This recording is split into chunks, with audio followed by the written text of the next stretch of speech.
It's been really fulfilling as of lately because we've seen a lot of women come in considering abortion, especially some younger ones, and because they thought their mom would be really upset, or they thought they'd get kicked out of the house, or this and that. They have a whole bunch of reasons.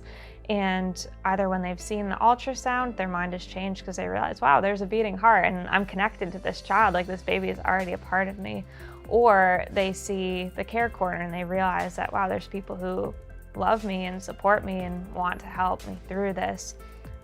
Or it might be praying with us and then realizing like the bigger picture, oh, there's a God who created life, and maybe reconnecting with that. I feel very called to just work in a ministry that protects the unborn, and that we do that in a way that we give women information. We don't just, tell them, you can't have an abortion, but we inform them, we give them options, we love them, we care for them, we give them formula, diapers.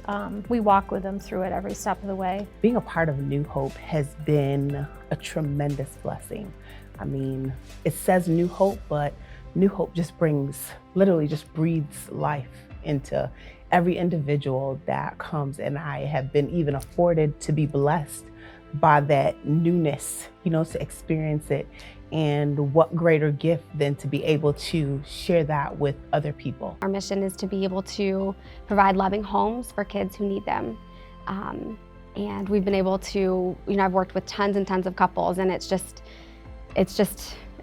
a great way to be able to serve kids. Seeing families grow through adoption, that's really a neat thing to see.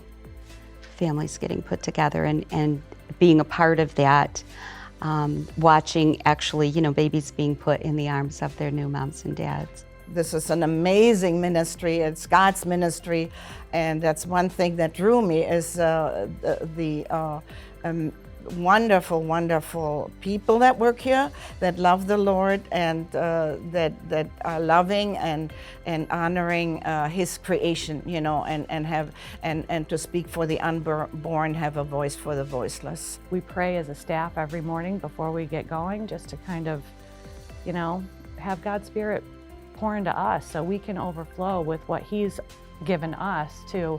Even if it's a look, a touch, one word, or just an action that we can provide to somebody else. Just seeing how God is moving in all areas of the ministry, the ultrasound ministry, and the growth of our staff and our adoption program, and just to be able to sit around a table at staff meeting and hear all the great ideas and the brainstorming and the connecting, and just hearing how passionate each one of our staff members is about their particular role. So I think that's what it is. I think just being able to, as a director, be able to look down and see all the moving parts, and to see how God's hand is everywhere in each aspect of the ministry.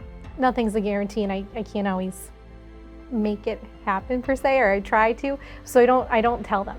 And I set it all up and push the button and have it switch, and to see, even though we're wearing masks, you can know that they gasp or it takes their breath away.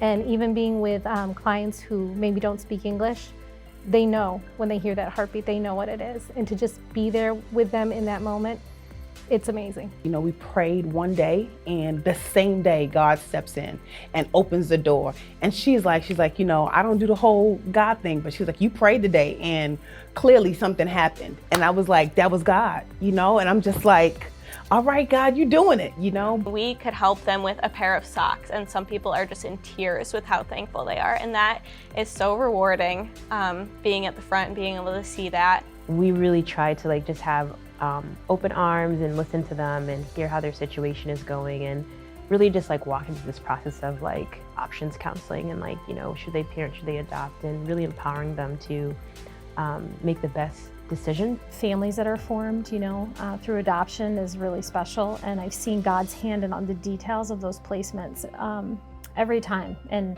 that is really an honor to be a part of.